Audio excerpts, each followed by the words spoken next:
We've been talking about this subject of the biblical doctrine of corporal punishment, and given that we've covered quite a few scriptures, but I feel like because we've been writing stuff on a whiteboard and everything that maybe we've lost the thread a little bit. So what I want to do is I just made this into a PowerPoint presentation with the questions that we had initially on the back side of the board. Just want to go through those. And also, this is a simple way that if somebody says, hey, I didn't catch all of that, but what was the gist? Here's the gist. And then we got a couple scriptures to cover. And then we can have questions or comments or anything like that. So I want to go through this and make sure we got this down. First of all, we mentioned that we brought up 8 questions that you could answer with regard to corporal punishment in the Bible. Obviously, you might have other questions, but these were the ones that came to mind, and some of them just in preparing the class, and then some of them in what I read while looking up this material. So, is spanking abuse? How do we define child abuse? Is spanking sinful? Is refusing to spank sinful? Which we haven't gotten to that yet at all. Could spanking be abusive? We mentioned last week that's going to be one of our main topics today. And then that we would briefly mention 6, 7, and 8, which is there's not really a Bible point here in the sense of, in other words, not Scripture is going to answer this for you, but it's just sort of a practical concern. Will I get reported to DFACS if I spank my children? What is the DFACS process like? And then finally, what will Christians do if the U.S. bans spanking, which is just, I don't know, more of a bonus question at the end to say, hey, have you thought about what you would do if the government just said, no, it's straight up illegal to spank your kids? How would you handle that? And so let's take that into consideration. Number one, we've been answering, this is the question we've been answering, and I just went ahead and wrote in essence, the gist of what we've said in class. Is spanking abuse? No, because God supports it. Proverbs 29:15, the rod and rebuke give wisdom, but a child left to himself brings shame to his mother. So God approves of the rod and rebuke. And so that idea of the rod or that shabet, that stick with which they would strike their sheep in order to get them to go the right direction, that idea of striking a child with that stick or that what we would call a switch. Some of us in here, I know I have that memory. Some of us in here have the memory of going out and picking a switch from the switch bush. And I don't think this is really that effective. I think that it's just something parents pass down through the generations of switches, that the rule is you got to go pick a switch, but if you don't pick a switch the right size, then they're going to pick the switch, and you don't want them to pick the switch. And so only people who've ever grown up with the switch in their house knows that exact thing I'm talking about, and you can remember it distinctly, standing by the switch bush and really contemplating which of those switches you're gonna take back in. But in essence, what we're talking about here, the shabet, it's a switch. It's a reed with which you would strike. And so is spanking abuse? No, because God wouldn't condone it if it were. And not only that, if you're talking about from a legal standpoint, we live in the state of Georgia, in the United States of America. There's no federal law against spanking, that is handled at the state level. And here's what I got this off Peach State Lawyer. The Court of Appeals cited another decision. He's basically talking about how the Georgia Code allows for spanking. But that obviously then there's also legal precedent from various cases, because there have been people in the state of Georgia who've gone to jail or I don't know if I can't say gone to jail. I'm not sure if they got jail time for that. But they got found guilty of child abuse for doing something they were calling spanking. One case I looked at, the mother was hitting and kicking her child, her small child, because he missed the school bus. And so that got deemed by the court to say, no, that's not equivalent to spanking your child by what the state deems appropriate. However, And so that's when he says another decision, the previous decision he mentioned was that. Another decision, Tab versus State, 313, all that, saying that although a parent may apply some force to a child as disciplinary measure without violating the law, the application of force must be reasonable. So this is the court case that established in the state of Georgia that, yes, as long as you're reasonable, the courts are going to find you not guilty of child abuse for spanking your child. You have that right. So obviously, biblically, we can answer that, yeah, that's not a problem. And even legally for us in the state of Georgia, we can say, yeah, that's not a problem. It's not abuse. It's not even considered abuse, not by God, not by the state in which I live or the nation in which I live. And by the way, there is something to that too. It would behoove us to understand, and that's part of the reason we're having this class, it would behoove us to understand not just what God's Word says about spanking, but also about what our government says about spanking. Because barring question number 8, which is the one about if America bans it, let's just realize something. We live in a state, in a country, where we are legally allowed to spank our children within certain restrictions. And what I would suggest to you is this. As Christians, and we'll look at this a little bit more in a minute, but as Christians, we ought to carry out the activities we're going to carry out as much as we are able within the legal system under which we live. Romans 13 talks about that idea of obeying the local authorities. We got a scripture on that in a minute, but the point is, we're not even living in a society where it's suppressed. In other words, what if the state said, you're allowed to have houses of worship, you're allowed to congregate to worship, but when you do so, you're not allowed to wear purple? Well, we would gather here to worship, and we wouldn't wear purple.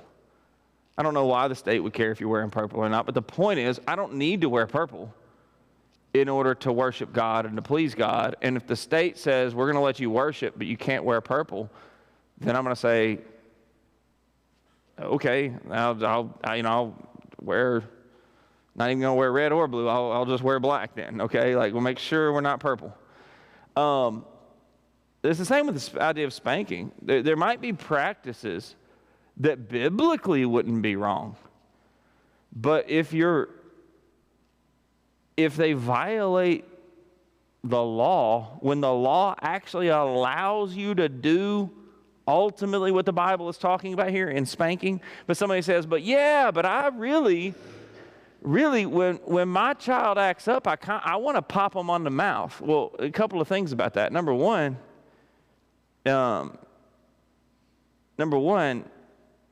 I don't see anything about I can't see one verse in the Bible that would support striking a child in the mouth as being corrective discipline. In fact, even when he talks about the adults, they talk about striking them on the backside. The scriptures we've looked at talks about striking them on the backside, not in the face. But number 2, let's just say that you could in your mind somehow figure up that and just go off my own experience, for having a smart mouth, you get popped in the mouth. Hey, buddy, go ahead and try that in Walmart. You call me, they're going to give you one phone call.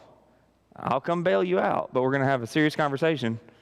But you will go to jail in the state of Georgia if you do that. I have someone that is connected to my family who, in a moment of frustration, his child was being extremely ugly. And in a moment of frustration, he popped her on the lips. Well, she told her teacher, and he spent a night in jail. It is illegal in the state of Georgia. And moreover, it is not necessary to strike a child anywhere but on their rear end to spank them. Do we see what we're saying here? We ought to operate, since we can do what the scriptures talk about, we ought to, as best we possibly can, operate within the law. I'm going to give you another for example. At some point, okay, when I was doing this research, I found out if you're a foster parent, you can't spank at all. Well, that's another consideration that you have to think about. Whether that determines whether I'm going to foster or how I'm going to handle that, because, hey, again, Paul did a lot of good work for the Lord in jail, but that doesn't necessarily mean you have to follow him in that example. We can, without breaking the law, we can spank our children. All right, so we'll move on from that. Is spanking abuse? The answer to that was no. Okay. How do we define child abuse? Well, I try to do a little better job of this, and we'll keep it kind of succinct, but we'll put it on a screen. First of all, 2 scriptures on that. And you fathers, do not provoke your children to wrath, but bring them up in the training and admonition of the Lord. Fathers, do not provoke your children, lest they become discouraged. I would suggest to you this. If as a parent you are crossing the line into provoking your child, you are crossing the line into what, as a Christian, I ought to start to think about as being abusive, right? In other words, if your behavior is such that it's not really corrective, that it is rather provocative, it is provoking your child to anger. And what kind of things would provoke your child to anger? Well, a lot of things related to abuse would. An overbearing parent who screams and yells, someone who tells their child they're worthless, talks down to them, someone who strikes the child or speaks to the child's, particularly this is the father, but this could be a mother too, but a father who strikes or screams at the child's mother, or a mother who does the same in front of the children particularly. There's sexual abuse. All of these things would provoke your children to wrath. Some of them are more extreme than others. But pretty much, you think about, even from the legal terms of what and we're going to look at that in just a moment. You look at the legal term of how the state would define abuse.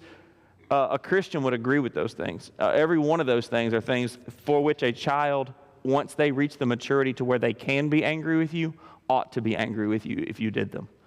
And so let's look at a few of these from the state codes. So Dorinda gave me the Georgia Law Enforcement Handbook.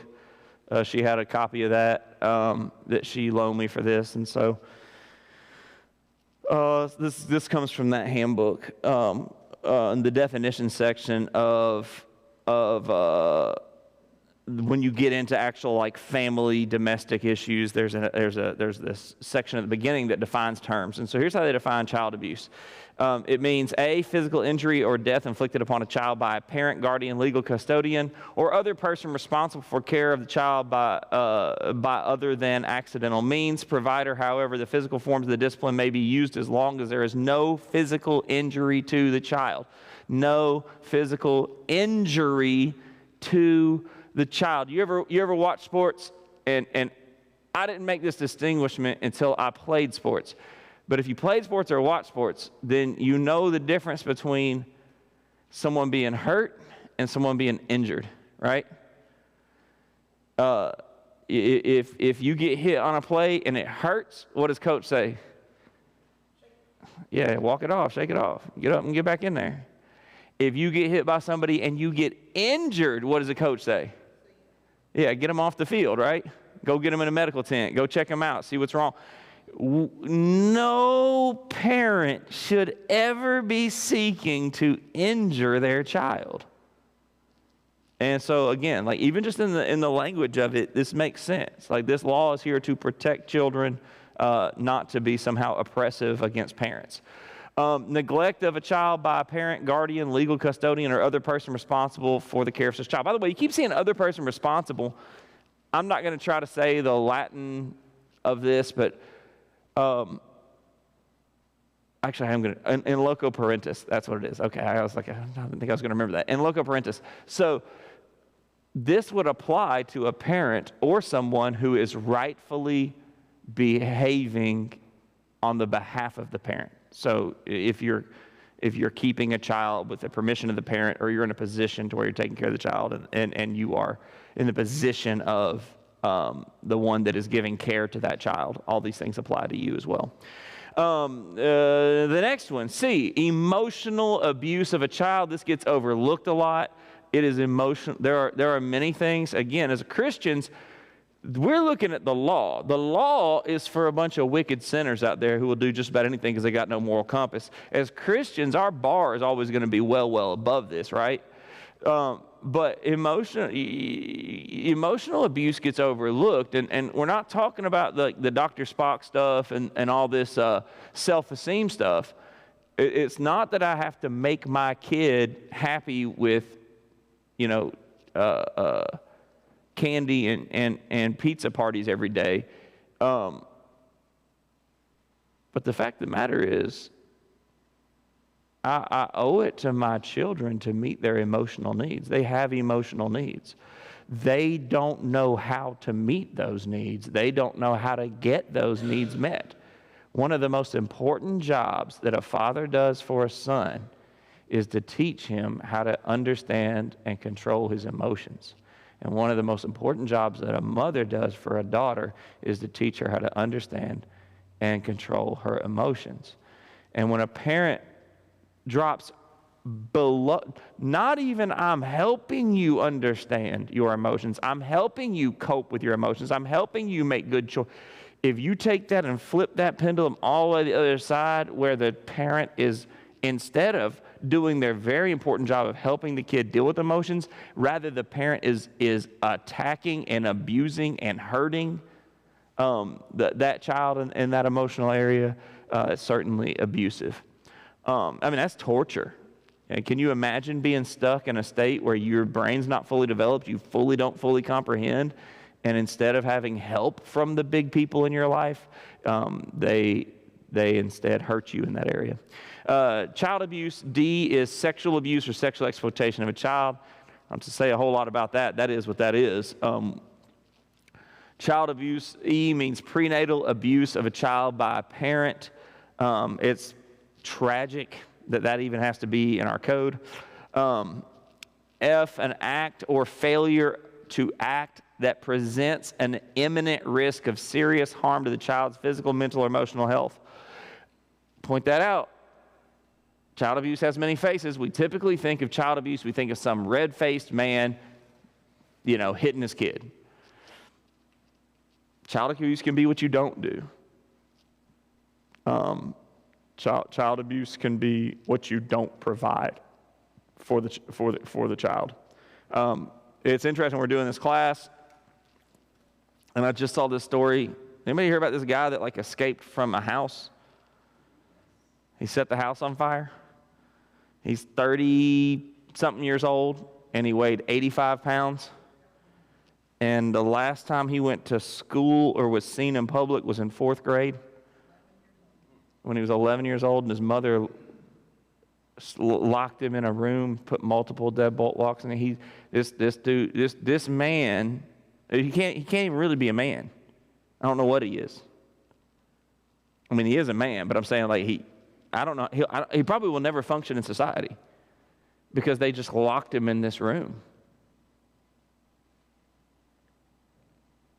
If they never laid a finger on him, obviously we can see that's a super extreme version here. But what if the police came and said, "You abused this," and oh no, I never laid a finger on him.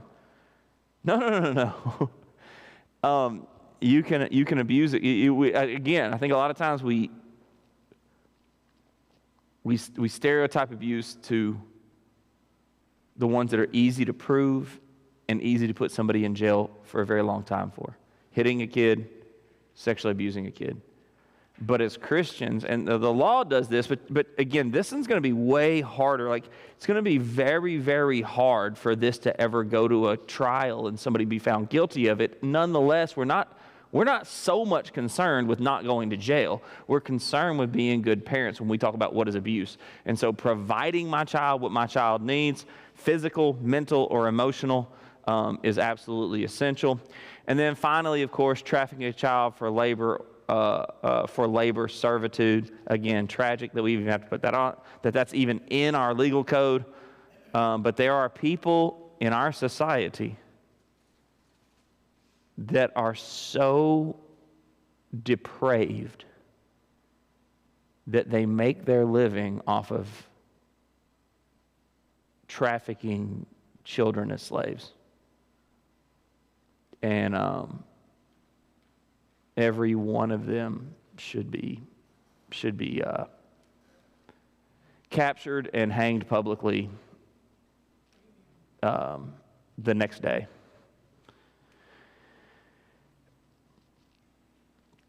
That's how we define child abuse, and it's ugly. But to be honest, let's face it. There's not a person in this room who's had children who hasn't made mistakes with their children. There's not a person in this room who's going to have children who won't make mistakes with their children. There are things we're going to say and or do. Some of them we won't even remember we said it, but our children will forever because it was hurtful. That is unavoidable. What we're talking about here is ignorantly or intentionally being abusive toward a child. Yes, you can't be a perfect parent, but you can be a non-abusive parent. And so I think that's essential to point out as well. All right, is spanking sinful? That was our next one. Is spanking sinful? And our answer to that, we've discussed that, but no. Again, why not? For the same reason that we said in the beginning that it's not abusive, because God condones it. God would not condone abuse. God would not condone sin. God never does condone sin. God condones it. Do not withhold correction from a child, for if you beat him with a rod, he will not die. You shall beat him with a rod and deliver his soul from hell. Now, we typically use that word beat, and I think of like a baseball bat, right? But that's not, it means to strike. It doesn't mean to literally beat him up or beat him down in our common vernacular. It means to strike them with that shabbat, with that rod, with go pick your switch. Don't withhold that. And does it hurt? Yes. But the Proverbs writer says, and here he is with chunks of wisdom from heaven. He says, if you'll do that, you can prevent them from going to hell. And so that's obviously a very good trade-off. Any of us would take that trade-off. You go, somebody who is just dead set. And this isn't a prepared statement, so we're going to pause here and just say this. Somebody who is dead set against spanking. I would like you to think of it this way. And just for the sake of making this very simple and straightforward, we're going to say a person of Jewish descent who lived in the time of the law of Moses, who died and unrighteous and is today in torment.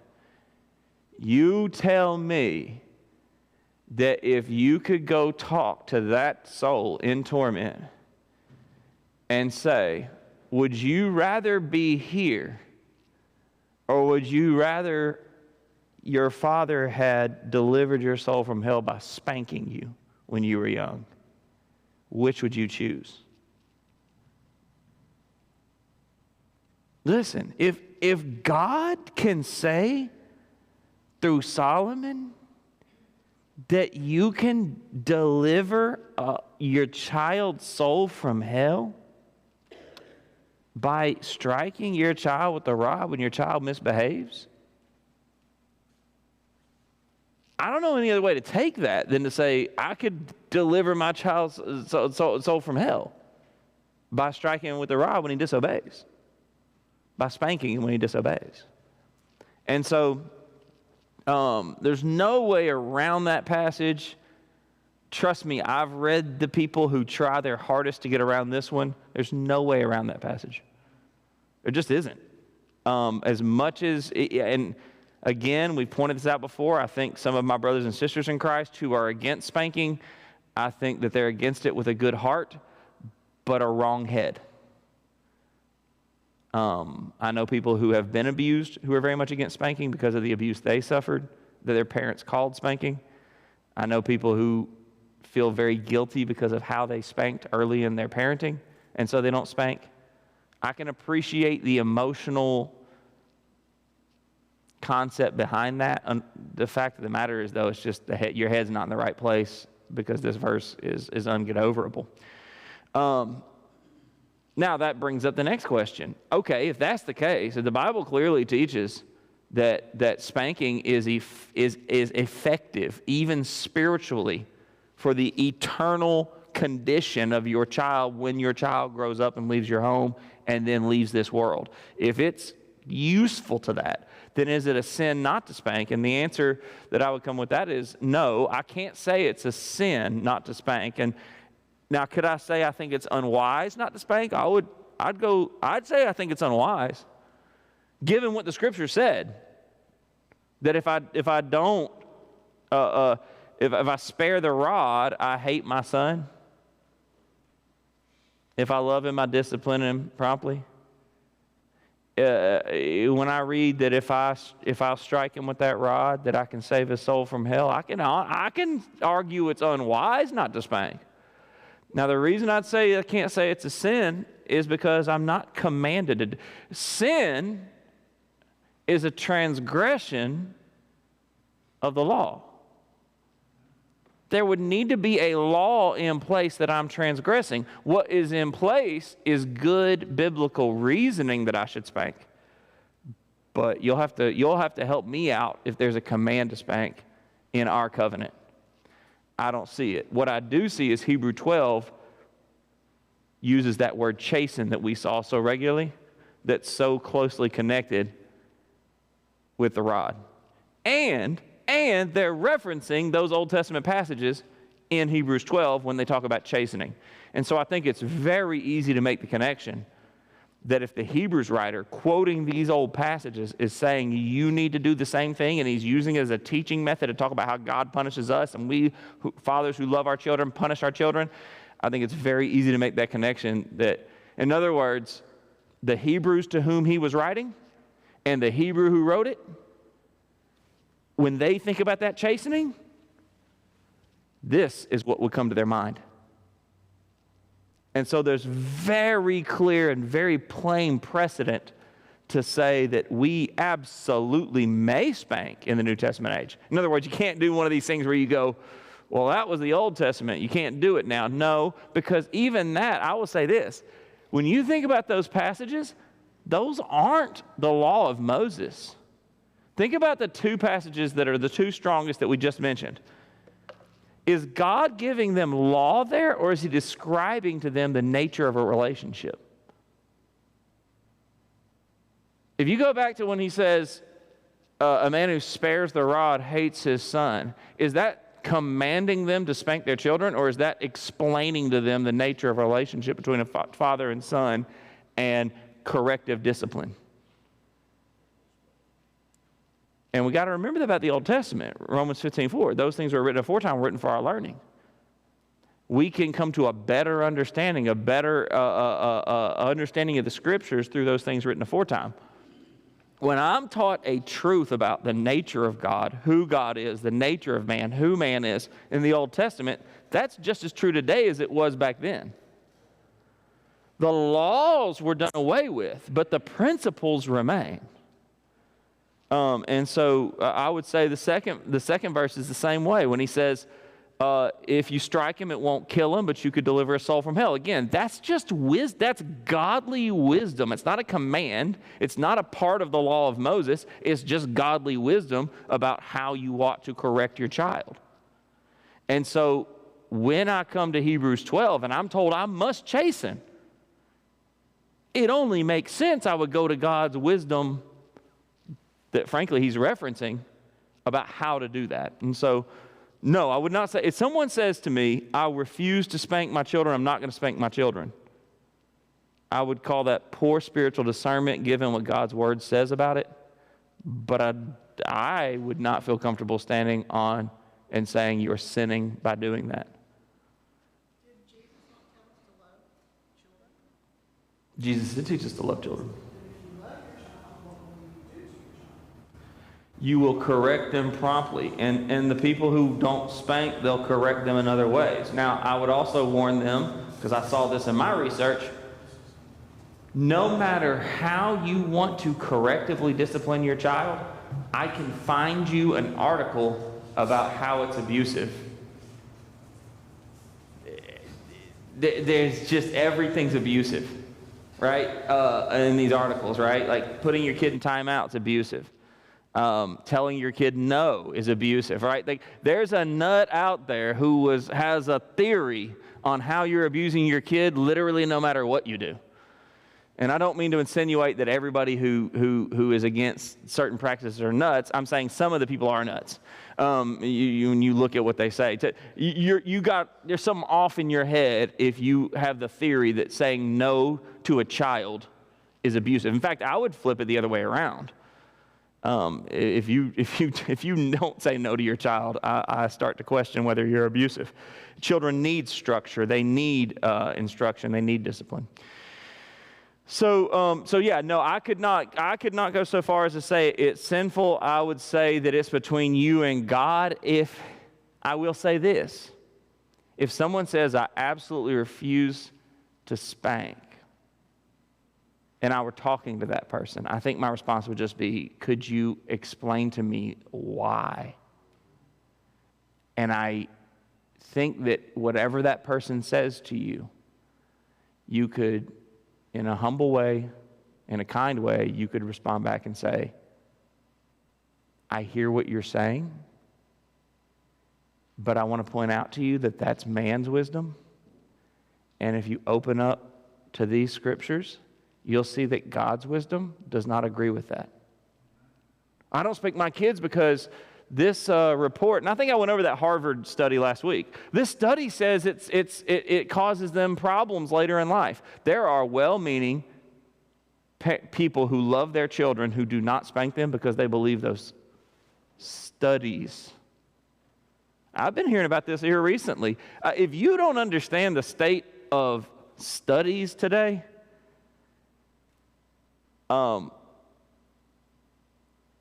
just look at studies that get done that never get published.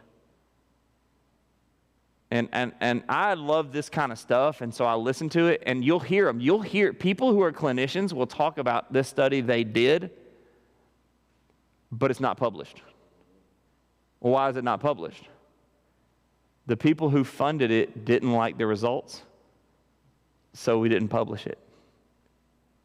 Meaning what? Meaning they said, let's set those things up a little bit differently and see if we can get closer to the results we want before we publish. There is a concerted effort in the psychological community to label spanking as something that damages children. And look, they're not wrong. They're not wrong. Spanking can damage children if it's abusive, if it's not spanking, reasonable spanking. And frankly, spanking can damage kids the same way a hammer can damage your house. If the only tool at your house is a hammer, you're going to end up breaking something. Your wife says, hey, go dust the light bulbs, and you go grab the hammer. Well, that's not going to be a very good day. There are different tools. Spanking can be derogatory if it's my own, if I'm a one-trick pony. All I got is I'm going to whip you. I'm not going to set a good example for you. I'm not going to talk to you. I'm not going to give you that sharp rebuke. I'm not going to be able to give you that Family Matters moment or that Full House moment, whichever one you were a fan of. Where we sit down and talk about what you've done and how you made that decision and why you've landed yourself in the situation you're in, and then I spank them, and then you say, okay, sit in here and think about what you've done, right? Those kind of things are necessary. So is refusing to spank sinful? No. But you really got to think about what wisdom you're holding up against those scriptures we've read. What kind of wisdom are you holding up against those? I will say this, by the way, before we get too far from this, I think there's some children who shouldn't be spanked. I'll say that.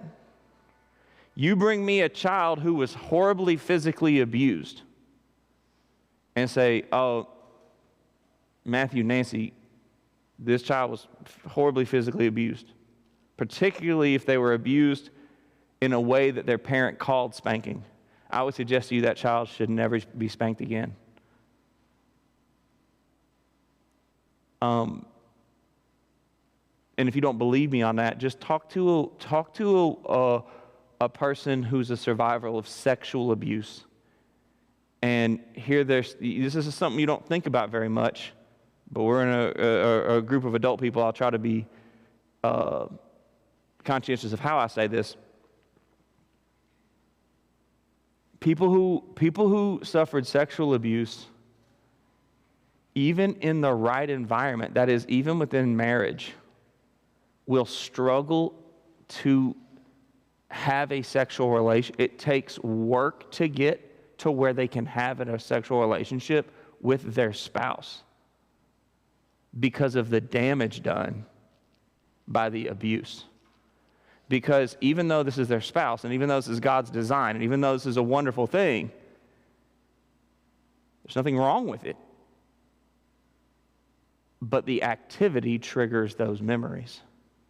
If you've got a kid who had the living snot beat out of them by somebody who says, I'm going to whip you, I'm going to spank you, and then they beat the living snot out of them, if you ever have that kid bend over and put their hands on the bed or whatever the method is and go to, I'm telling you right now, they will relive the beatings that they saw. Again, we're not painting with an absolutist brush. But we are talking about wisdom, and we are talking about the nature of the relationship between a parent and the children. Could spanking be abusive? Yes. Obviously, spanking can be abusive because you're striking a child. It would be silly to say that there's no way you can strike a child from behind that's not abusive. Obviously, it could be abusive. What does that involve? That involves intention. Why are you striking the child? And I'm going to tell you something. Some parents are abusive. They don't mean to be. Some parents, I think, are ignorant of the fact that they're being abusive. They don't even realize they're being abusive. If you spank your child for your benefit, that is abusive. If you strike your child because you're frustrated, that is abusive. Talking about the SWAT parent. You've seen the SWAT parent. The child drives them crazy to the point they finally reach over and smack them. That is not what spanking is. That is not what the Bible defines. Spanking is always for the one receiving the spanking. It is never to vent my emotions. What are my emotions when I spank? If you're flying off the handle and then going and striking a child, that's abusive. By definition, you've got to be in control. Why? Well, just think about it. You can do this from the biblical side, you can do this from the legal side. From the biblical side, why do you have to be in control? Because it's discipline. Think about this. I'm going to discipline you while undisciplined. That makes no sense. The legal side, what does it say? Spanking must be done within reason. You can't be red-faced spanking your kid. It's not appropriate. Emotion has to be there. You have to be under control. I got a friend. I talked to him about this subject. We've talked about this subject. In fact, I model a lot of what I do off of what he's done. He's raised up 4 Christian daughters. And so I model a lot of what I do in my parenting off of him. He told me one time he spanked one of his girls too hard. He was angry, and he spanked her, and he left the room, and he said he went and he sat down and he just started crying. And he's like, I realized I'd spanked her too hard. And he said, I went back in the room, wasn't but a couple minutes later, and he sat down and he said, baby, I want to apologize. I spanked you harder than I should have. And he said, and then she did the worst thing she could have possibly done. She said, she put her hand on me and said, it's okay, Daddy. He said, and then I really started crying. He's like, he said, I told her, no, it's not okay. It's not okay. Your intention, your emotion, also your method. How are you spanking your child? I promise you it hasn't happened yet, but one of these days, I'm going to be down front, and you're going to say, why is Matthew responding to the invitation? And I'm going to be making it known that I'm publicly repenting of having gone to jail. The elders had to bail me out of jail because it's just one of these days I'm going to see one of these parents smack their kid across the head out of frustration, and I'm just going to smack that parent across the head. Smacking your kid across the room when they upset you is not spanking. And it's not appropriate. Hitting your kid with odd objects and foreign objects is not spanking. And please don't, and this is what gets us in trouble, by the way, with the non-spankers. They're not crazy, they've just seen some stuff. And when we beat the snot out of our kids or smack our kids or do this kind of stuff and call ourselves Christians and then try to apply those Bible verses to defend ourselves, we do harm to the biblical position of corporal punishment. And then finally, accompaniment. I think that's the final thing, and it's a very important thing, which is, my kid's not a dog, and frankly, this doesn't work very well in dog training either. Do you know why these days there's so much research been done in dog training? Do you know why? And I know some of you old school people aren't going to like this if you trained dogs back in the day. Most of what you did 30, 40 years ago to train a dog, a lot of the modern dog trainers don't do that stuff anymore. What they found out was they could get the behavior they want out of the dog, but they were actually teaching the dog learned helplessness. So in other words, the dog does something wrong, you hurt it a little bit, choke collar, whatever, and then after doing that a few times, the dog won't do that behavior anymore. And so you think, oh, that worked. The dog doesn't do the behavior. Yes, but what actually happens is every time the dog wants to do the behavior, he goes into a state of learned helplessness. See, now they can do brain scans and stuff on them. You can get the same result out of the dog where the dog wants to do the behavior but doesn't do it because it's gotten signals from you that it pleases you not to do it. What kind of relationship do you want with your kid? Do you want your kid to run around and hide everything they can from you and try not to get caught because they know? Do you want this idea of if I spank them, they'll stop? Or do you want this idea of, yes, I'm going to spank them, but as a parent, I'm going to help guide them as to why they ought to do the right thing. I'm going to guide them as to how they can please me, how they can please God. There has to be accompaniment with the spanking. And that's our time. Our final thing is, will I get reported to DFACS if I spank my kids? And the answer is maybe. We're going to talk about it next week, and we don't have a whole lot left because that's most of our scriptures, but it's just going to be our starter next week. We're going to start with this and move on to our next subject, but we're going to just briefly next week open up with what a DFACS report looks like, and as a Christian parent, how do you prepare for that? How do you think about that, and how should that affect, if it should, how should that affect how I handle my child rearing? All right, we'll leave that there this week, so we'll be done for certain next week.